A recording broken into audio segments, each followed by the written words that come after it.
Hey, Mom. The hospital room door opened suddenly. Who could it be? I turned around and instantly regretted it. There was Dad. Pretending to be concerned about his wife, he was breathing heavily.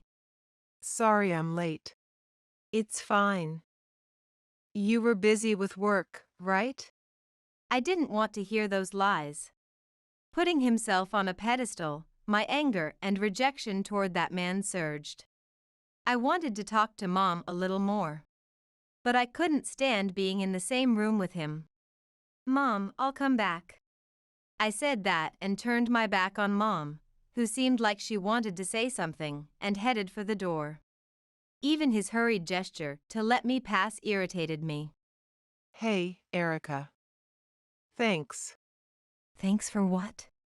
It wasn't worth responding to, so I tried to leave the room.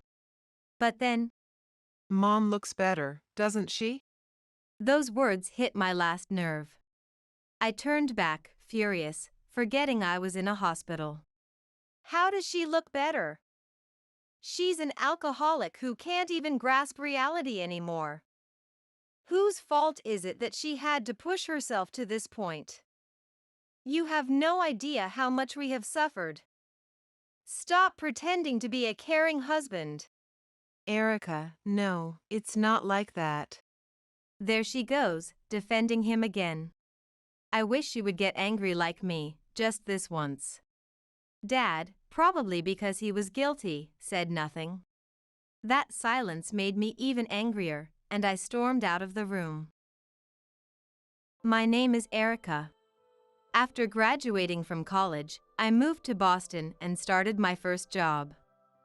This is my third year as a working adult. My hometown is far away, and with the busyness of my new life, plus working at a well-paying but toxic company, I hadn't been able to visit home often. No, it wasn't just the environment.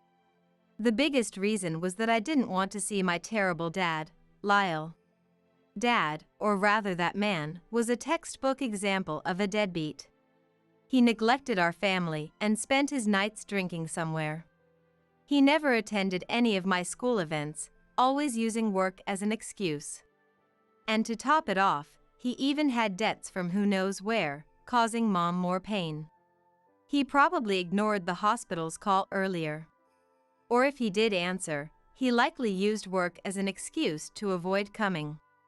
Otherwise, there's no way the hospital would have contacted a daughter living far away directly.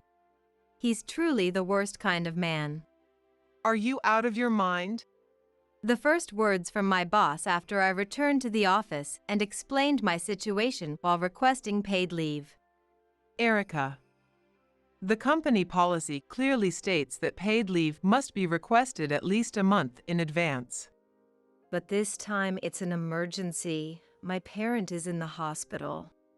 Just leave it to your father. Your father is still alive, right?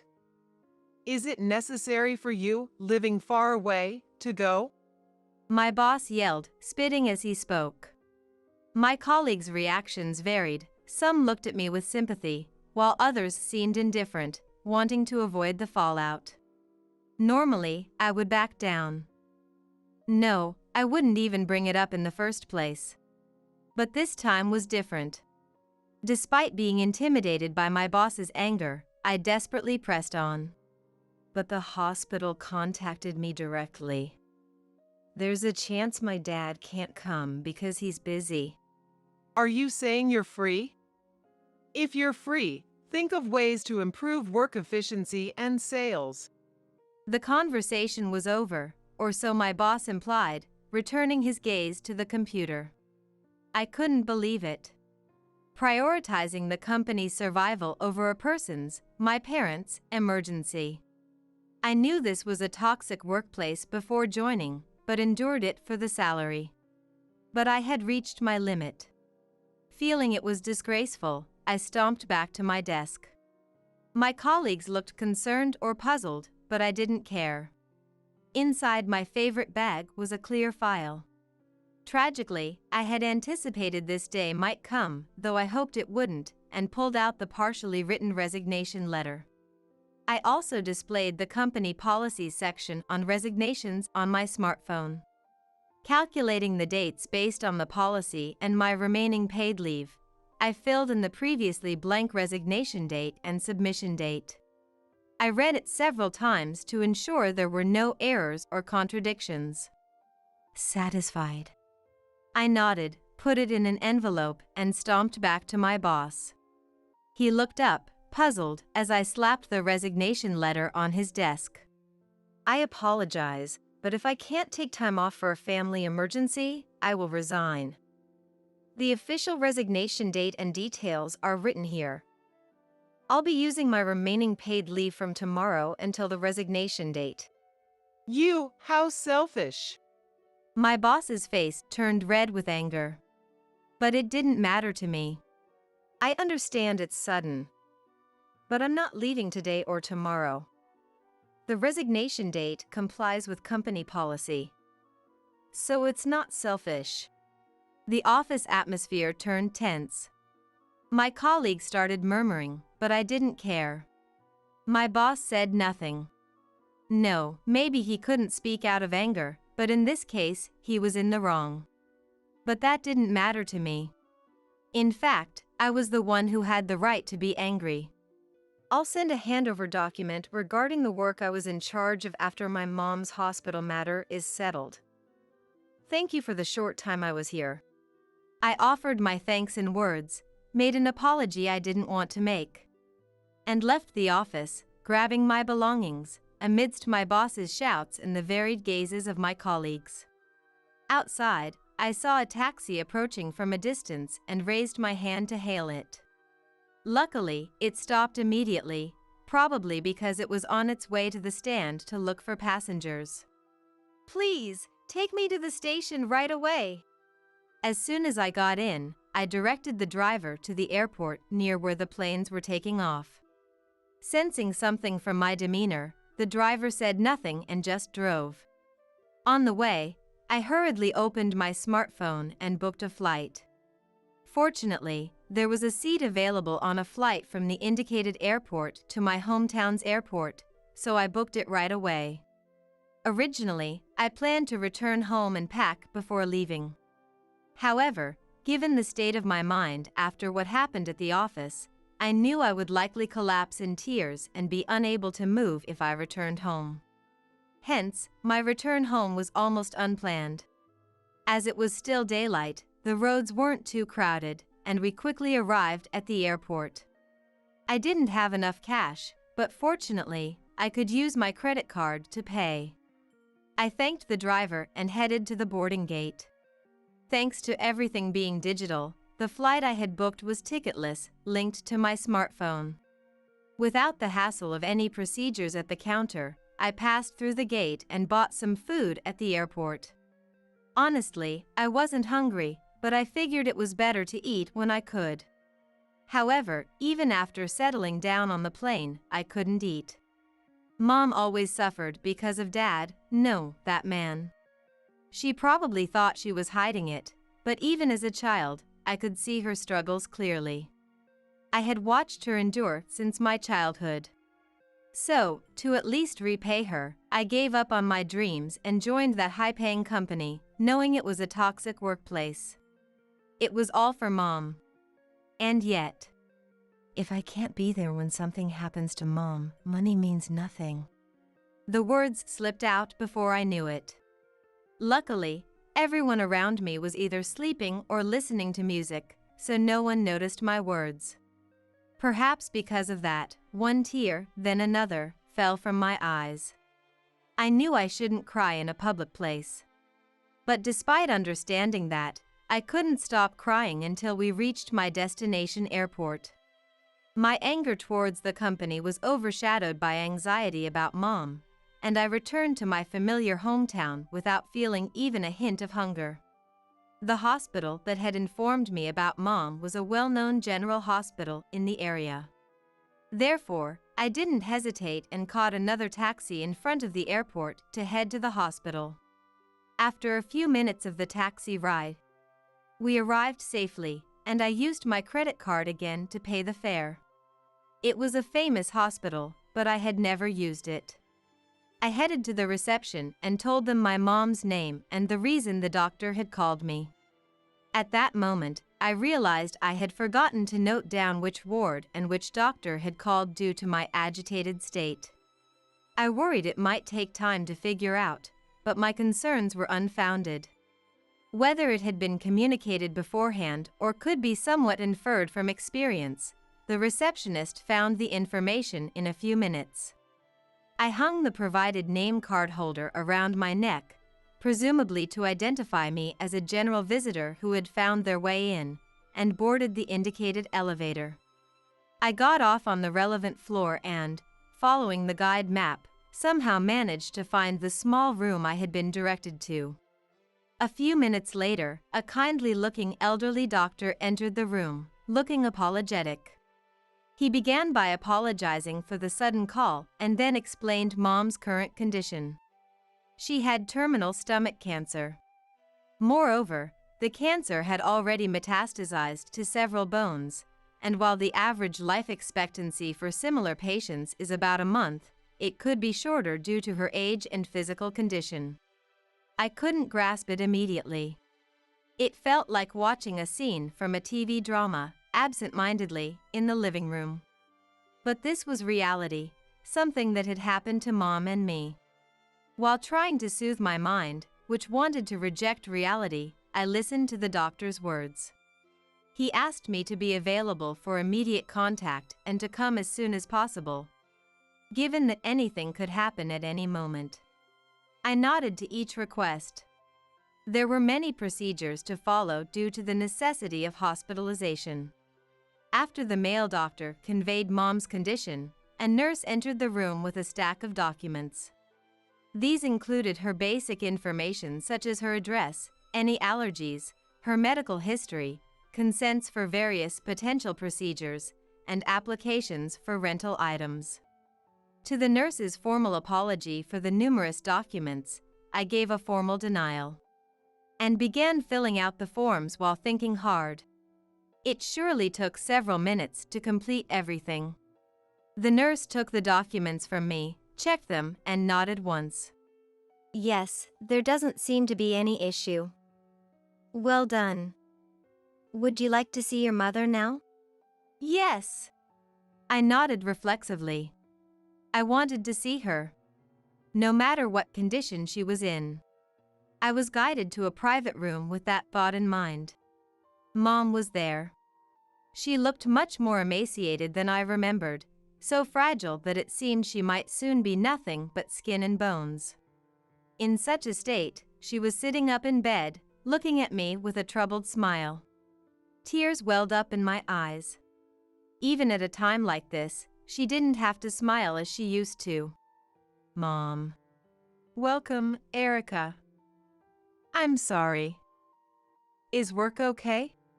I had forgotten that I was still in my business suit, having come straight from work. But there was nothing I could do about it now. I nodded, indicating that it was okay. Yes, it's fine. I explained the situation and got some time off. My heart ached. But if I told her the truth, Mom would worry and it would add to her stress. So I had no choice but to lie.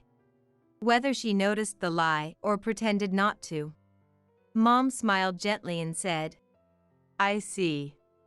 That smile tightened my heart even more. Mom. Without any warning, the hospital room door swung open. Who could it be? I turned around and immediately regretted it. There was Dad. Pretending to be concerned about his wife, breathing heavily. Sorry I'm late. It's okay. You must have been busy with work, right? Words filled with lies that I didn't want to hear. The anger and rejection towards him welled up within me. I wanted to talk with Mom a bit more. But I couldn't stand being in the same room as him. Mom, I'll come back later. I said just that, turned my back on Mom, who looked like she wanted to say something, and headed towards the door. Even seeing him hurriedly step aside annoyed me. By the way, Erica, thank you. Thank you for what? I didn't even bother to respond and was about to leave the room. But then, Mom looks better, doesn't she? those words thrown at my back touched a nerve. I spun around, my entire body burning with anger, forgetting I was in a hospital, and raised my voice. How does she look better to you? Have you become so deluded by alcohol that you can't see reality? Who do you think made her push herself to this point? Do you have any idea how much Mom and I have struggled? Don't pretend to be a concerned husband now. Erica, no, it's not like that. Ah, there she goes, defending him again.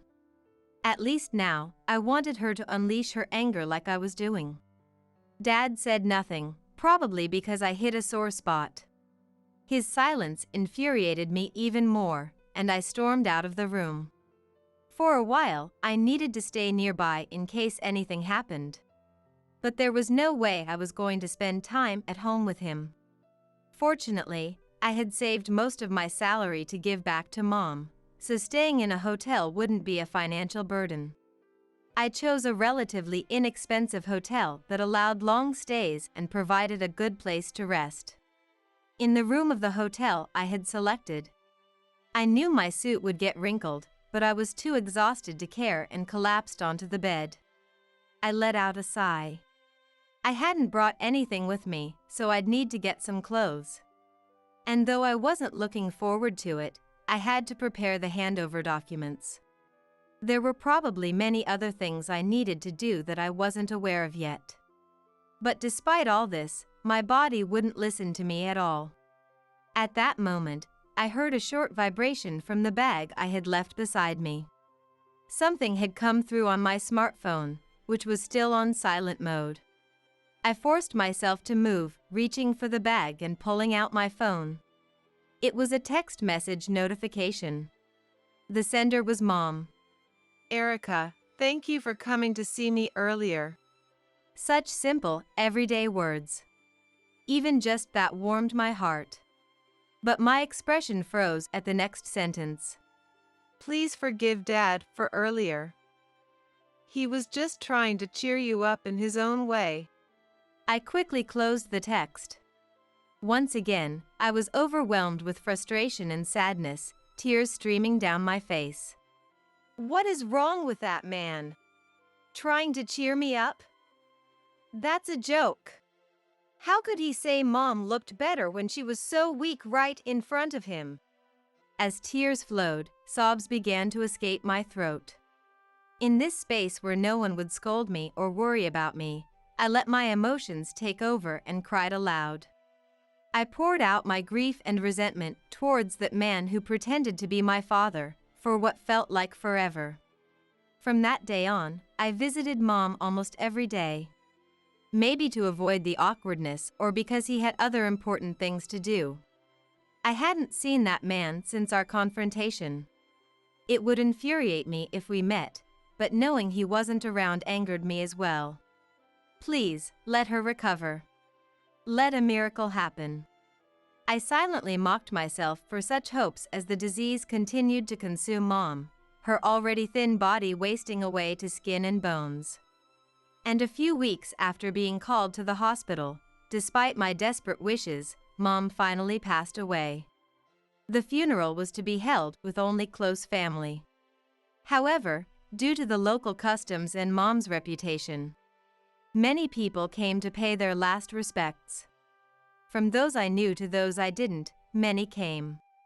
Given her career in publishing, people involved in editing and even those from the field visited. As for that man, he served as the funeral organizer, owing to his position as her husband. Seeing him interact with the attendees and funeral staff so insincerely made my blood boil. The funeral proceeded without any issues. I had heard rumors that sometimes personal accessories are stolen during burials. However, the dull gleam of the wedding ring that remained in the coffin spoke of the bond between that man and Mom. Why did it have to remain? I thought it would have been better if it had been stolen, such a disrespectful thought towards the staff, I realized later. but it showed how deep my anger and resentment ran. I didn't know, nor did I want to know, the fate of the ring afterward. Presumably, the funeral organizer, that man, would handle it. As far as I was concerned, it would be easier if it just disappeared. It was in this state of exhaustion and indifference that I sat there, lost in thought. My condolences. An elderly gentleman I did not recognize spoke to me. Beside him was a woman, holding on to his arm, likely due to her blindness. I quickly straightened my posture and greeted them. Thank you for being here for Mom today. Were you one of her colleagues? His face was unfamiliar. When I asked, the woman began to tremble slightly. Had I said something to upset her? I hurried to apologize, but before I could. You've grown so much, Erica. You're an adult now, but I recognize your voice. After the funeral, I found myself in the family room with the elderly gentleman and woman, along with my dad, Lyle, and a few relatives who had noticed the couple's presence. The gentleman introduced himself as Raoul Larner, and the woman as Casey Larner. I sat across from them, confused, with Lyle uncomfortably beside me. Then Casey began to explain. Her story was almost impossible to comprehend. Casey claimed to be my biological mother. Born with a visual impairment, she had been abandoned by my biological father as soon as her pregnancy was discovered. Stigmatized by her disability, Casey doubted her ability to raise a child alone. She turned to my mom, Claire, who had been supportive when Casey worked at a Braille book publishing company. At that time, Claire and Lyle had been trying for a child but had been unable to conceive, and Claire was past the ideal age for pregnancy. So, with Casey's consent, I was adopted by the Lyle couple. This sudden revelation left me speechless. Mistaking my silence for anger, Raoul tried to offer support. I know I have no right to say this, but please don't blame Casey. She didn't plan to reveal herself today. I encouraged her to. I'm sorry. Raoul apologized, and Casey followed suit, tears streaming down her face. Oh, please don't. I'm just shocked by everything I've heard. I'm not angry. I reassured them both and remembered something Casey had said earlier. You met Mom at a Braille book publishing company. Could it be? I turned to look at Dad, who was standing behind us. Anticipating my wrath, Dad's expression was sad but resigned. I approached him, ready to confront him. Hey, you used to teach me Braille with Mom when I was little, didn't you? Was that because of this? Caught off guard, Dad looked stunned. But then, he gave a gentle smile and nodded. Mom and I thought you might meet Casey someday. We wanted you to be ready for that. I had always found it strange. Unlike other kids, I had been taught Braille by my parents. I had assumed it was related to Mom's job, but... Mom! Understanding Mom's intention and discovering a new side of Dad's kindness, I couldn't hold back the tears that hadn't fallen during the funeral. They started to flow, one after another, until I was sobbing uncontrollably. I'm back, Mom. A year had passed since Mom's death. I returned to my hometown a little earlier than planned and visited Mom's grave. I've learned a lot from Casey and Dad since then. I still found it hard to call him Dad. But knowing the truth, calling him that man seemed disrespectful. According to Casey, Lyle had always had a kind heart, which made it difficult for him to refuse work-related social gatherings. He often ended up overdoing it. He even became a guarantor for a loan and had to cover it himself. Mom had supported Dad all along, drawn to his kindness, even when it meant overextending herself. Honestly, I can't forgive Dad for what he did. But knowing the truth, I can't just act like a child and shut him out. I mentioned that I now replied to his texts. like a child giving a report, and it made me smile. Oh, and about Casey. After she parted ways with Mom and Dad, she met someone wonderful. After giving me up for adoption, Casey had cut off all contact with Mom and Dad. They never showed it in front of me, but they were always worried about her. She worked as a masseuse at a hotel. That's where she met Raoul, the one who brought us together. I made sure to report on Raoul and Casey's happy life together. Raoul is such a good person. We have tea regularly, and when I told him I'd quit my job. Oh, I hadn't mentioned this, but I'd already quit my job back then. I'm sorry for keeping quiet. I apologized, but quickly added. Now I have a new job, thanks to Raoul. He introduced me to a florist. It's tough, but I enjoy it every day. I smiled, trying to ease any worries. Then, I filled a vase with water and placed a white flower in it. The flower was a Rigerin philadelphicus. Mom's favorite. It's a flower that can bloom beautifully in any environment, much like how she hoped I would grow, strong and resilient. It was the flower I was named after. A gentle breeze rustled the petals, as if Mom were fondly recalling the past. The flower's meaning is reminiscent love. That day, I guess I was pretty worn out from everything, because after I put my daughter Nicola to bed in her crib, I went to my bedroom and fell asleep instantly. A few hours must have passed when I suddenly woke up. It was Nicola's crying in the night that did it. Still half asleep, I checked the time on my mobile phone. 1 a.m., huh? Good thing I got a little nap today. I dragged my tired body up, planning to go to the living room and soothe Nicola. Just then, I heard a shouting voice.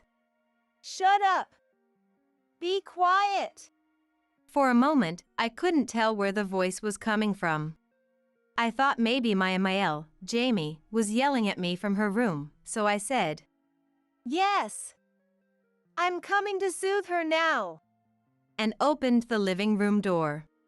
There, right in front of me, was Jamie, standing over the crib, glaring at Nicola.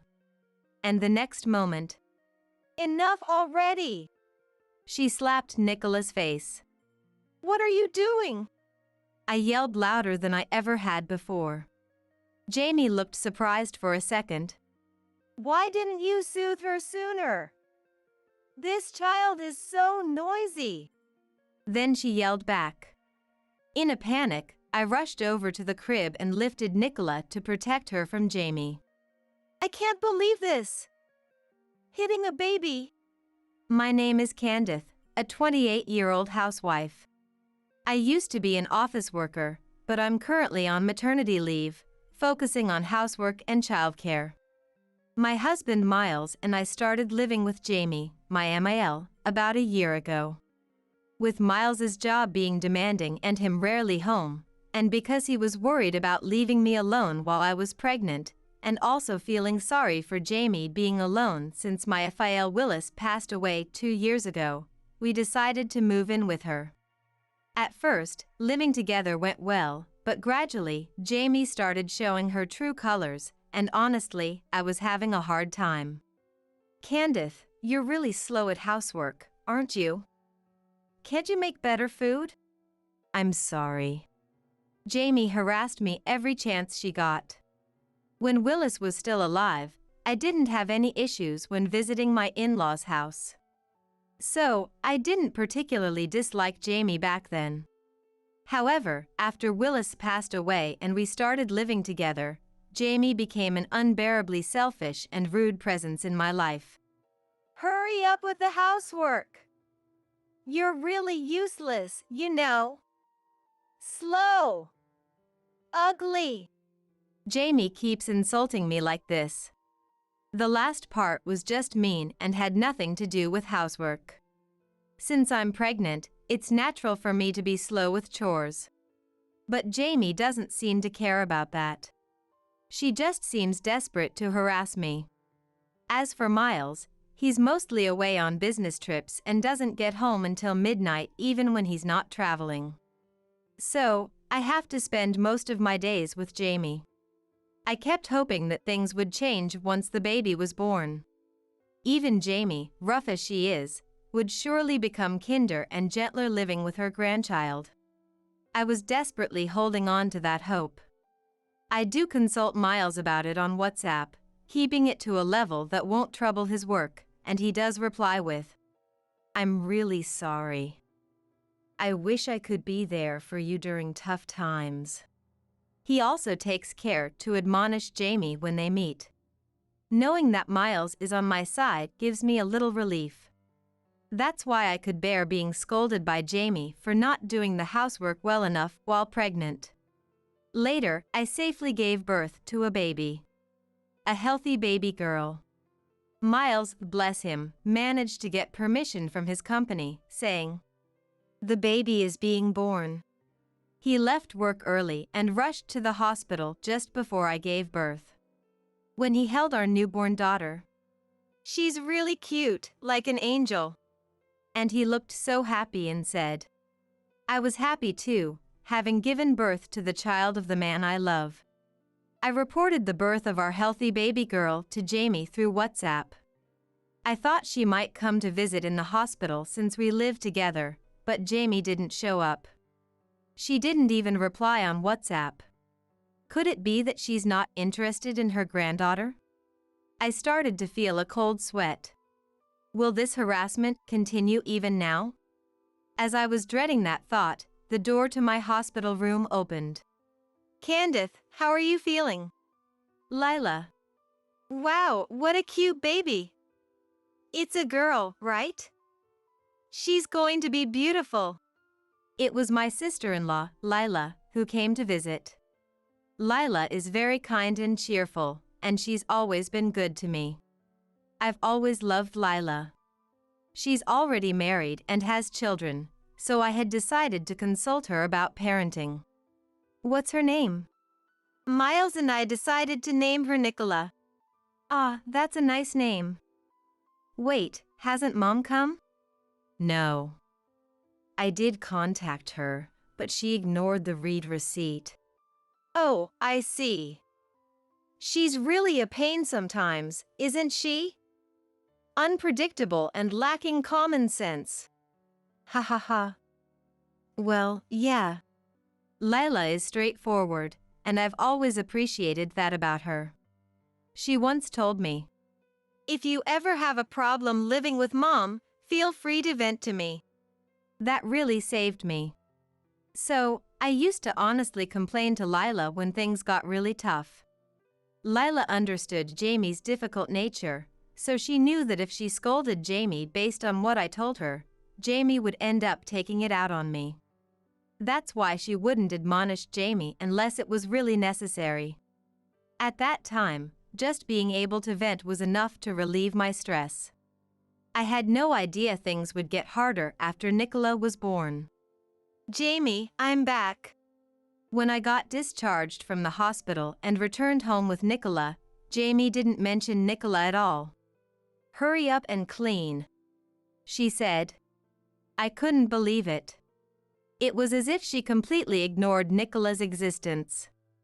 Despite feeling upset, I put Nicola in her crib and started cleaning. About 5 minutes later, Jamie started yelling.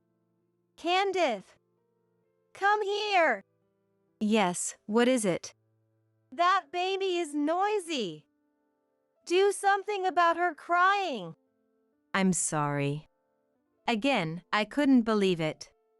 Referring to her as that baby as if she's a nuisance, and telling me to do something about her crying. Jamie continued to treat Nicola poorly. "The baby is crying. It stinks. Change her diaper now. The crib is in the way. Shut up, baby." Jamie shouted these things. Each time Jamie yelled, Nicola would cry louder in fright, which made Jamie even angrier. It was a very uncomfortable atmosphere for Nicola and me. "Jamie, her name is Nicola. Can you please call her by her name? Shut up! Don't tell me what to do! You're her mother, so it's your job to take care of her. Make sure I'm comfortable. Look, she's crying again. Nicola had started crying because Jamie yelled. I had just put her to bed. I had to stop my chores and go soothe Nicola. And if that delays the housework, she'll get mad about that too. When I put Nicola back to bed and resumed my chores, Jamie said, This is really in the way. Takes up so much space. And kicked the crib. The crib shook and Nicola woke up crying again. What are you doing, Jamie? Shut up. It's your fault for putting such a big thing here. But it was you who told us to put the bed in the living room because it's noisy when she cries at night in our room. Are you complaining to me now? Stop arguing and soothe that noisy child. That noisy child. This person is really the worst. I had no choice but to do my chores while holding Nicola. Trying to balance housework and childcare without angering Jamie was really tough, and I was gradually getting exhausted. If I focused too much on childcare, "You're really slow at housework," I'd be scolded. And if I focused on chores, "The child is noisy. Can't you raise her properly?" I'd be berated for parenting. Miles was away on a business trip for about 2 months and wasn't home. I couldn't bear it and tried consulting him over WhatsApp and phone, but he seemed busy and couldn't talk long. Miles apologized many times, saying, "I'm really sorry for the hard times." But I felt guilty making him apologize when he was working so hard for our family. Then, something unbelievable happened. That day, maybe because I was so tired, I fell asleep as soon as I put Nicola in her crib and went to my bedroom. A few hours must have passed when I suddenly woke up. It was Nicola's crying in the night that did it. Still half asleep, I checked the time on my mobile phone. 1 a.m. Good thing I got a little nap today. I dragged my tired body up, planning to go to the living room and soothe Nicola. Just then, I heard a shouting voice. "Shut up! Be quiet!" For a moment, I couldn't tell where the voice was coming from. I thought maybe Jamie was yelling at me from her room, so I said, "Yes, I'm coming to soothe her now," and opened the living room door. There, right in front of me, was Jamie, standing over the crib, glaring at Nicola. And the next moment, "Enough already!" She slapped Nicola's face. "Eek! What are you doing?" I yelled louder than I ever had before. Jamie looked surprised for a second. "Why didn't you soothe her sooner? She's so noisy, this child." Then she yelled back. In a panic, I rushed over to the crib and lifted Nicola to protect her from Jamie. "I can't believe this! Hitting a baby!" Could this person really be human, hitting a 3-month-old baby? Nicola was crying louder than I had ever heard before. And her face had turned red. I immediately called an ambulance. At the hospital, the doctor examined Nicola. He said her face was red, but there was no worry about bruises or injuries, which relieved me. I almost collapsed on the spot. "What happened? Did you drop her on the floor or something?" the doctor asked. I explained the situation to the doctor. Right then, Lila entered the room. "Candace, is Nicola okay?" "Oh, Lila." In my panic, I had called Lila while on the ambulance. Miles was on a business trip and couldn't come immediately. So I called Lila, despite it being the middle of the night. Lila explained to the doctor about Jamie hitting Nicola. The doctor was speechless, and Lila was shaking with anger. The next day, I went home with Lila. I deliberately entered the house alone. Jamie acted as if nothing happened, harassing me as usual. You're late. Hurry up and make breakfast. You missed taking out the trash because you came home in the morning. You really can't do housework. Enough already. Did you forget what happened yesterday? Jamie hit a 3-month-old baby, remember? How can you act so normally? First, apologize for yesterday. Jamie's face turned red with anger. What? Why should I apologize? That child was the noisy one. I just slapped her because she wouldn't listen. It's part of discipline. I thought she wouldn't be quiet otherwise. That's not discipline. It's just violence. Enough, so noisy. Just do your chores already. I was astounded. So, you don't regret it at all? Don't even think you did anything wrong? Lila, please come in. Lila entered the living room as I called her. Why is Lila here? Mom, what are you doing? I can't believe you did such a thing. No, that's, Jamie was flustered by Lila's arrival. Mom, you do realize that what you did is legally punishable, right? Jamie's face turned pale. Lila, you're not going to sue your own mother, are you? The one who's going to sue is Candace. I'll just be her lawyer. But wait. It was just a part of her education. Who would agree that hitting a baby is education? This is a case of assault. No matter how much Jamie tried to justify, such an act could never be excused. I'll definitely sue you. Be prepared, I told Jamie.